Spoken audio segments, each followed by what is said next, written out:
Hello everyone, আজকে আমি তোমাদের সাথে আবার বড় সাইজের একটা পার্সেল নিয়ে চলে এসেছি, যেটা এখন আনবক্সিং হবে। বিগত কত দিন ধরে যে এত পরিমাণে পার্সেল আসছে তার তো কিছু অংশ তোমাদের সাথে শেয়ার করেছি এবং কিছু অংশ আর ভিডিও করতে পারিনি সময়ের অভাবে। আর এই মানে পার্সেলগুলো ওপেন করতে করতে আমার যেন এখন বিরক্তই লেগে গেছে। মানুষই যেমন আনবক্সিং একটা খুব এক্সাইটমেন্ট সহকারে করে, আমার যেন সেটা চলে গেছে।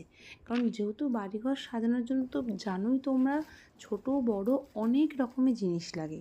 আর বর্তমান যুগে কোনো কিছুই আর দোকানে গিয়ে বা শপে গিয়ে গিয়ে কিন্তু আমরা নিয়ে থাকি না, মোটামুটি সবই আমরা অনলাইনেই অর্ডার দিয়ে থাকি। আর সেই জন্যই এতগুলো বাক্স খুলতে খুলতে আমার মানে খুবই অসুবিধা হয়ে যায়। এক এক সময় তো এত টাইট করে কাচের কিছু আসলে এত টাইট করে আটকায় যে সেগুলো খোলাটা খুব ডিফিকাল্ট। তো যাই হোক, আজকে এই বড় পার্সেলটার মধ্যে অনেক কিছু জিনিস এসেছিলো।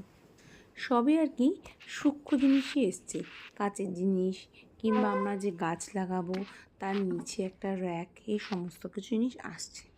কতদিন মানে আমরা সবসময় বেডের অপেক্ষায় থাকি যে কখন একটা 1 ঘন্টা 1.5 ঘন্টা বা 2 ঘন্টা অন্তর অন্তরে কিন্তু আমাদের বাড়িতে এইসব পার্সেল ঢুকছে। কত পার্সেল আর নেব, এদিকে পুজোর জামা কাপড়ের পার্সেল, ঘর সাজানোর পার্সেল। তাই আমি ঠিক করেছি আমি গেটের সামনেই বসে থাকবো, জাস্ট কেউ বেল বাজলে সেটা ওপেন করা এবং সেটা রিসিভ করার জন্য।